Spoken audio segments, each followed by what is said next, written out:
Nunca na história do planeta Terra, na história registrada aqui, né, que se consegue medir, houve tanta concentração de gás carbônico na atmosfera como tem hoje. Quer dizer, o estrago que o ser humano é capaz de fazer no planeta, nesse gráfico aí, bate qualquer coisa que possa ter a natureza produzido em prazos anteriores. Qual é o país que emite mais gás carbônico? China. Segundo lugar, Estados Unidos. E o Brasil, que posição que é? Uma posição baixa aí, 18ª. Essa daí é uma dessas tabelas que a gente não quer estar em primeiro, né? O Brasil tem uma posição, fica nessa posição razoavelmente confortável, nessas emissões industriais, porque no Brasil a energia que é usada pela indústria e pelo transporte, ela vem muito de fonte que é renovável, porque a eletricidade no Brasil é gerada principalmente por usina hidroelétrica. Usina hidroelétrica é um jeito de você produzir eletricidade que não faz combustão de nada. E a outra coisa que ajuda muito o Brasil é no transporte, porque os automóveis no Brasil usam muito o etanol. Para viver melhor, você tem que consumir mais energia.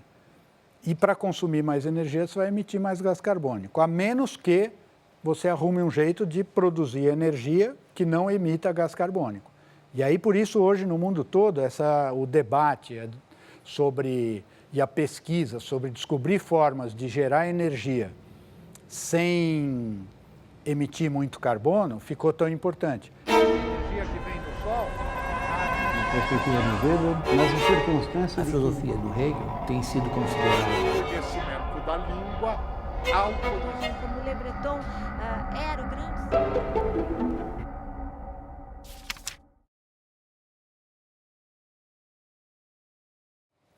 Nessa nossa última aula sobre a mudança climática global, nós vamos ver um pouco vou mostrar a vocês alguns dos dados sobre a medida efetiva de temperatura no planeta e aí nós vamos passar sobre alguns impactos desse aquecimento global para ilustrar para vocês algumas das consequências e aí nós vamos fazer uma discussão sobre as providências que podem ser tomadas para reduzir essas emissões de gases de efeito estufa. Então vamos ver um pouco da conclusão de toda essa análise que nós fizemos, né, sobre o equilíbrio de energia do planeta Terra, como a energia vem do Sol, a energia é emitida por irradiação, uma parte da energia emitida fica retida na atmosfera por causa do efeito estufa, que é esse efeito de algumas moléculas da atmosfera absorverem a radiação infravermelha que o planeta está emitindo. As moléculas mais efetivas para essa absorção de radiação infravermelha do planeta Terra são vapor d'água, gás carbônico, CH4 e N2O. O vapor d'água não nos preocupa demais, porque a quantidade de vapor d'água na atmosfera é mais ou menos estável e o vapor d'água, uma vez que ele vai para a atmosfera, ele volta rápido para o chão ou para o oceano, etc. No entanto, o gás carbônico, o CH4 e o N2O são moléculas que, uma vez emitidas, podem ficar muito tempo na atmosfera, então fazem um efeito duradouro. O gás carbônico é uma molécula cuja concentração na atmosfera tem sido muito bem medida, tem medidas bem definitivas que mostram esse aumento de concentração e que mostram que nunca nos últimos 800 mil anos teve uma concentração de gás carbônico tão alta na atmosfera. Tão alta, esse é um número bom de vocês terem em mente, é essa concentração de 390 partes por milhão. Isso é uma concentração alta de gás carbônico na atmosfera e ela ainda está crescendo, como a gente viu naquele gráfico que mostramos. E o resultado disso é o que aparece nessa figura que vamos mostrar aqui, que vai estar mostrando para vocês o seguinte: o eixo vertical é a variação nas temperaturas médias, quer dizer, quanto a temperatura se afasta da média dos 16, 17 graus de temperatura ao longo do tempo. Aqui são dados medidos usando-se termômetros, então por isso começa em 1860, que é uma época que tinha suficiente número e suficiente prática de se usar termômetros para você ter muitos dados sobre a temperatura. Então você vê que 1860, 880, 1900, a temperatura tinha um desvio para baixo desse valor médio global. Aqui nós estamos então falando dos últimos 140 anos e depois, especialmente a partir de 1980, houve um crescimento aqui, onde a temperatura medida por uma coleção de termômetros em vários lugares do mundo mostram um desvio de mais ou menos meio grau já a mais na temperatura média do planeta. Então, isso é uma das medidas de temperatura. Tem muitas outras dessas medidas. Um dos cientistas importantes que inaugurou essa ideia de juntar medidas de temperatura foi um inglês chamado Guy Callendar. E ele, em 1938, escreveu um artigo no qual ele reuniu medidas de temperatura de várias cidades do mundo por algumas décadas, mostrando como é que em todas essas cidades a temperatura ia aumentando. Hoje em dia tem muitas medições que são feitas em vários lugares e a próxima medida expande essa escala nossa, a próxima figura que vai mostrar, lá, expande para mostrar agora voltando até o ano 1000. Aí, como é que faz para medir a temperatura no ano 1000, tá certo? Uma das maneiras é aquela que eu falei para vocês antes, quando a gente estava falando da concentração de gás carbônico, que é aquela ideia genial do cilindro de gelo. Tem uma outra ideia para descobrir temperatura, que é aquela ideia de medir a distância entre os anéis nas árvores. Vocês sabem que quando você corta uma árvore, você observa ali anéis. E a distância entre os anéis, ele tem um período, que é um ano, e a distância entre os anéis é afetada pela temperatura na qual a árvore cresceu. E aí eles conseguem mapear a distância entre os anéis numa temperatura na época que aquele anel da planta foi formado. Então também fazem essas medidas por anéis arbóreos, tá certo? Então, juntando essas medidas de cilindro de gelo e anéis arbóreos, você obtém essa figura que está aqui, que mostra que até mais ou menos 1900, a temperatura tinha um desvio aqui para baixo dessa média de mais ou menos 0,2 graus abaixo, e depois de 1900 ela entrou numa subida forte ali, numa subida intensa, e hoje em dia já está mais de meio grau acima da média, que é a média observada, que se esperaria ter em cada região.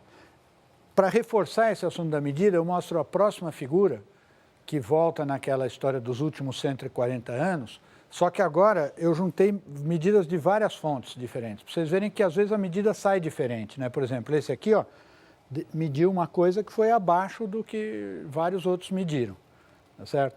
Mas, de qualquer jeito, em todos esses gráficos, a tendência é de subida no final. E a gente pode ver isso num mapa mundial, no mapa planisfério aqui, que mostra para nós, em azul, as partes mais frias, em amarelo e vermelho, as partes mais quentes. Olha lá, começou em 1800, agora já está 82, 93, 2001, 2004, 2005, 2008, olha como esquentou, tá certo? Aí está mostrando o desvio da temperatura, não quer dizer que onde está vermelho está 40 graus de temperatura, né? Lá na Sibéria, por exemplo.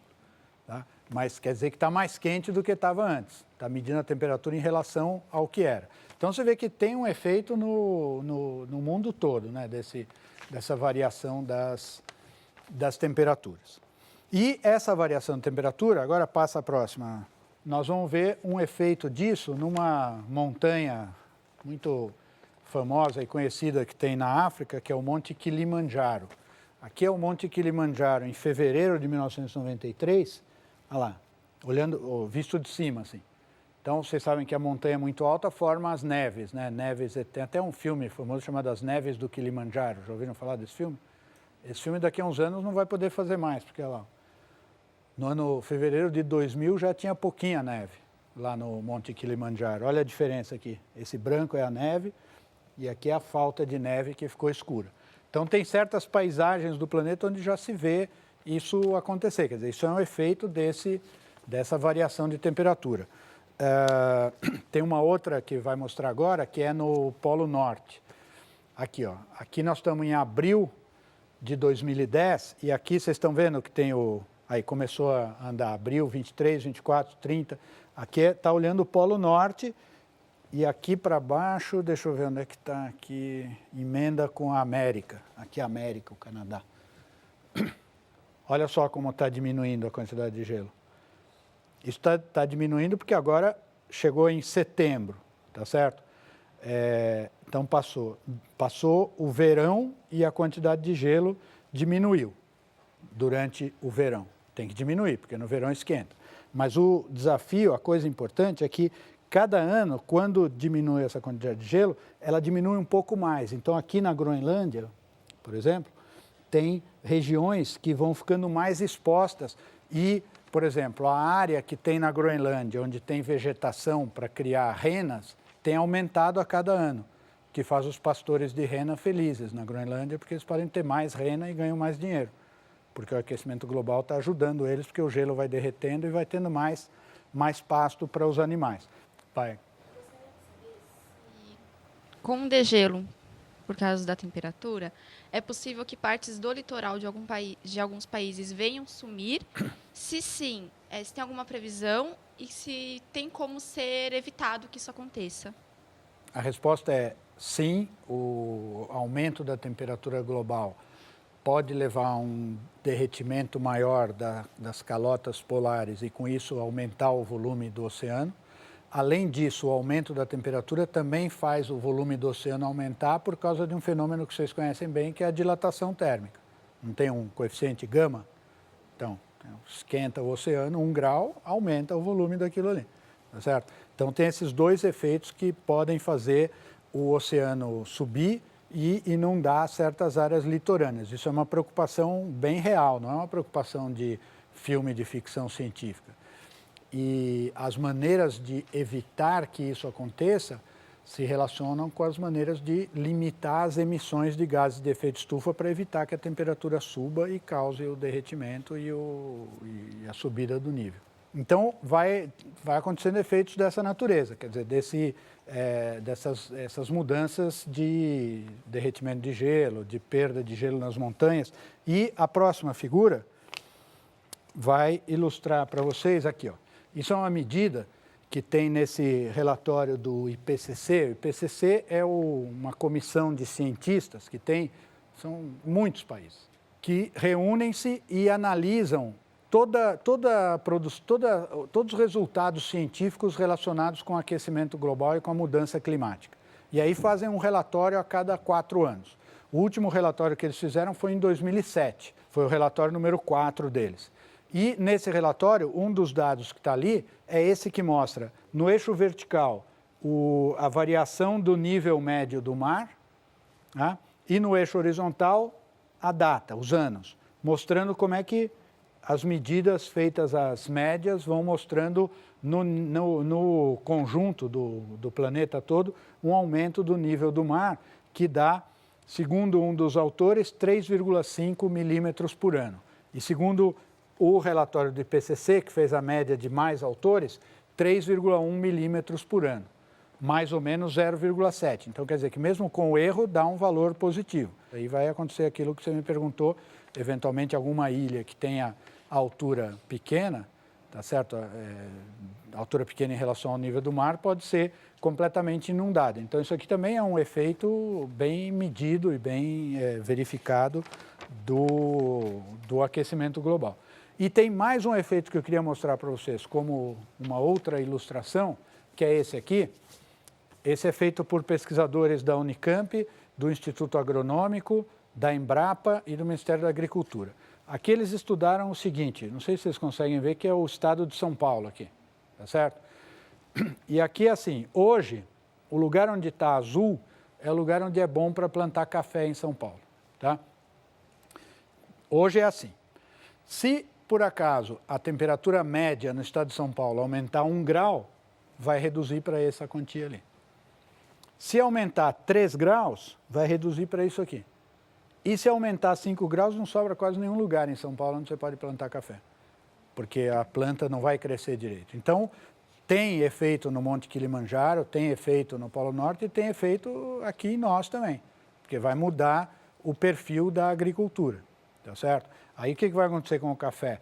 Se aumenta a temperatura em São Paulo, o café vai ter que migrar mais para o sul. Aí o Brasil vai ter que importar café da Argentina em algum momento, por causa do aquecimento global. Ou então vai plantar café no Rio Grande do Sul, em Santa Catarina. Mas é um efeito previsto, né? Isso aí é um modelo que fez, eles usaram um modelo para fazer esse cálculo, mas mostrando um dos potenciais impactos da mudança climática global. Então, você veja, pode trazer consequências reais, consequências mensuráveis e verificáveis, algumas delas potencialmente, digamos assim, a gente pode dizer boas, digamos, os pastores de rena da Groenlândia, que não são muitos, mas eles podem se alegrar com isso, mas para outra parte da humanidade as consequências podem ser ruins, tá certo? Pode ter ilha que fica totalmente inundada, pode ter agricultor que deixa de poder fazer a sua agricultura e muitos outros efeitos. Pode ter, por exemplo, o aumento da temperatura global pode levar a aumento da incidência de certas doenças. Por exemplo, doença que depende de certos mosquitos, quando aumenta a temperatura, a reprodução dos mosquitos aumenta e aumenta a transmissão daquela doença. Então, são efeitos importantes que o mundo começou a debater na década de 1980. Já tinha suficientes medidas e resultados científicos que permitiram que, no final da década de 80, um conjunto de cientistas convencesse as Nações Unidas de que era preciso olhar para esse problema em escala global. Não dava para cada país olhar, porque cada país olhando fica aquela competição e aquele jogo de empurra, né? Falar, tá bom, eu não vou fazer a minha indústria emitir menos gás carbônico porque eu quero produzir mais, mas vê se você faz menos a sua agricultura funcionar porque está emitindo ali. E ninguém chegava em acordo nenhum. Então, as Nações Unidas, a ONU, criou, em 1988, começou a criar esse conjunto de cientistas, que tem cientistas de 100 e tantos países, que é chamado Painel Intergovernamental da Mudança Climática, IPCC. E aí esse painel, o que eles têm que fazer, são milhares de cientistas, agora atualmente deve ser uns 3.500. Eles, de tempo em tempo, eles têm que pegar todos os resultados científicos que tem sobre assunto relacionado com a mudança climática e fazer um relatório para o secretário-geral da ONU dizendo, olha aqui, ó, com os dados científicos que tem até a data que a gente se reuniu, a gente verifica que está acontecendo isso com a temperatura, está acontecendo isso com a concentração de gás carbônico, está acontecendo isso com a concentração de metano, está acontecendo isso com a concentração de N2O e as consequências podem ser do seguinte tipo. Aí eles começam a usar modelo de computador para ver como é que podem ser as consequências. Tá certo? Também são outros pesquisadores que fazem isso. E aí eles propõem, num terceiro volume do relatório, o primeiro é sobre a base científica, o segundo é sobre os impactos e o terceiro é sobre as providências de chamado mitigação. Como é que faz para limitar o efeito do aquecimento global? E aí, nessa história de como é que faz para limitar, é que eu queria ouvir um pouco as opiniões de vocês, depois da gente ter discutido aqui sobre vários aspectos, como é que vocês veem isso? Porque eu acho que talvez uma coisa que eu quis transmitir para vocês é que é um problema complicado, né? Não é uma coisa que tem uma providência que você vai fazer e, bom, resolveu tudo. O que vocês acham da situação sobre isso? Primeiro eu queria fazer o inverso, saber se as nossas preocupações são realmente necessárias. Porque assim, a gente viu aquele gráfico de como a emissão, de como o nível de CO2 foi crescendo, mas como mesmo desde muito tempo atrás, a Terra ela conseguiu se manter e não é à toa que estamos aqui hoje. Será que o próprio planeta não tem um mecanismo que se defenda disso? E se já foi possível detectar alguma coisa que a Terra já começou a fazer, visto a partir das nossas intervenções? Não. Veja, é que se ninguém fizer nada, o planeta Terra não vai acabar. Ele vai continuar aqui. Quem vai acabar somos nós, humanos. Tá certo? Então, a preocupação com o assunto da mudança climática não é uma preocupação sobre o planeta, porque o planeta existe, ele existe há milhões de anos e sem seres humanos vai continuar existindo também. Mas a preocupação é com a existência da raça humana no planeta. Então, aí é uma coisa que não fica tão tranquilo como você disse, porque a natureza, vamos chamar assim, ela vai resolver esse problema, porque não é um problema para ela. Já teve época aqui no planeta que a temperatura era muito mais alta, não tinha ser vivo nenhum. mas estava ali, tá certo? Depois apareceram seres vivos. Pode ser que chegue uma outra época que não tenha, de novo, nenhum ser vivo. Então, isso não elimina a nossa preocupação com a coisa, porque a preocupação com o aquecimento global é uma preocupação realmente da humanidade consigo mesmo. Então, se a gente quer cruzar os braços e falar, tá bom, aconteça o que acontecer, aí é como eu falei para vocês antes, quer dizer, nós vamos criar um problema nesta geração que os nossos netos e bisnetos vão pagar no futuro. Ou se a gente quer sentar todo mundo, entrar num acordo e falar, olha, isso não vai acabar bem, como é que a gente pode controlar um pouco melhor? Percebeu a diferenciação? Agora, na verdade, tem uma coisa aí que também me intriga um pouco, porque, quer dizer, não é que me intriga, mas o ser humano é parte da natureza. Quer dizer, ele é parte de criar o problema e ele é parte de eventualmente resolver ou não resolver e desaparecer com a solução do problema. Mas a nossa preocupação como seres humanos não é uma preocupação simplesmente de garantir a existência do planeta, porque essa nós não precisamos garantir. Ele existirá. A nossa preocupação acho que é mais egoísta um pouco sobre garantir a permanência da raça humana. Pode ser que tenha gente que não está muito preocupada em garantir a permanência da raça humana, é legítimo isso, mas em geral a gente quer, né, que a próxima geração tenha uma vida melhor que a anterior. Todo mundo gosta que os seus filhos progridam mais e os netos progridam mais, então a consequência disso é que a gente deveria se preocupar com o problema. Eu queria saber que, assim, o IPCC, ele faz um relatório, esses cientistas fazem os relatórios, entrega para a ONU. Eu queria saber qual a atitude que a ONU toma em relação a isso. O que ela faz com os países? Então, a maneira como isso funciona é assim. Primeiro, o IPCC faz um relatório sobre a situação, mas o IPCC não diz nem para a ONU, nem para nenhum país o que tem que fazer. Eles só falam, a situação é essa, tá certo? Está difícil, está fácil, etc. e tal. Aí a ONU, com esse relatório, ela faz reuniões também periódicas, onde reúnem representantes, eles chamam de delegados, de todos os países participantes, e eles discutem providências a fazer sobre controlar as emissões. Tem conferências onde eles obtêm resultados mais importantes, como, por exemplo, quando fez uma conferência uma vez no Rio de Janeiro, a Rio 92, foi uma conferência que eles tiraram conclusões muito importantes. Depois, mais tarde, fizeram aquele protocolo de Kyoto sobre limitar as emissões dos países mais ricos e não limitar muito dos países mais pobres. Mas aí já o protocolo de Kyoto já teve problemas, porque os Estados Unidos resistiram muito em participar, em aderir, embora muitos na população americana quisessem, o governo nunca ratificou aquilo. E a razão disso não é uma razão maligna, é que tem certas coisas práticas para os países. Quer dizer, o governo de cada país, em geral, quer criar mais riqueza para o seu país e progresso para a população que vive ali.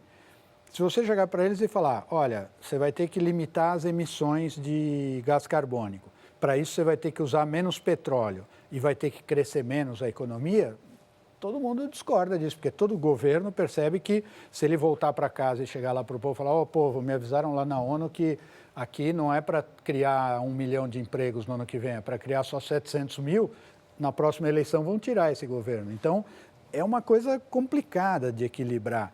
Então, o que as Nações Unidas vão procurando são maneiras de de montar uma equação mundial onde, eventualmente, quem seja prejudicado agora, ou seja compensado pelos outros, ou seja compensado no futuro. E isso aí é que não conseguiram ainda montar essa equação de perdas e benefícios, né? Mas os países, assim, não é obrigado a participar de nada. Não, eles simplesmente são são informados. Espontaneamente. Eles são informados do que está acontecendo e se ele quiser fazer melhor. Exatamente. Tá ok. Essa obrigação, eu acho que é uma coisa que será impossível obrigar. Mas tem maneiras de obrigar econômicas.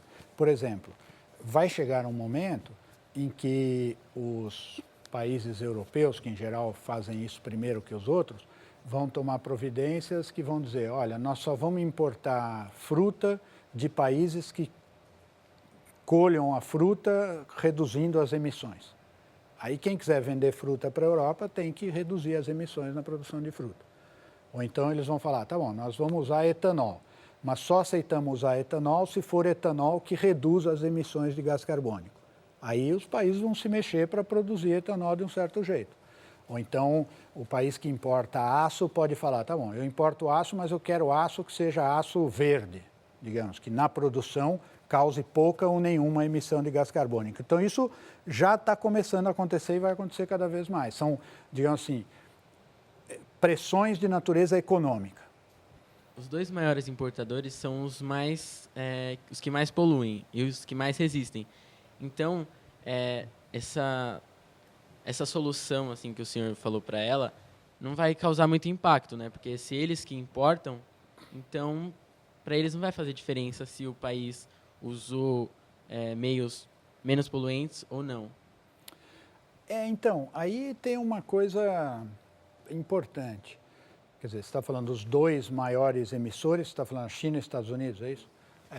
Eles são os dois maiores emissores. Agora, também é verdade que nesses dois países, talvez mais nos Estados Unidos do que na China, existem forças na sociedade que tendem a pressionar o governo por providências que limitem as emissões.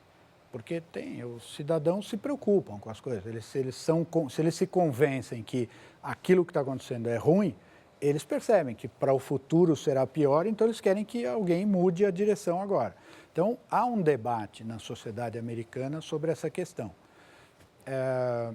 Há também, aí, por parte do governo americano e do governo chinês, um certo grau de reconhecimento de que o mundo não aceitará esse assunto de emissões ilimitadas para sempre.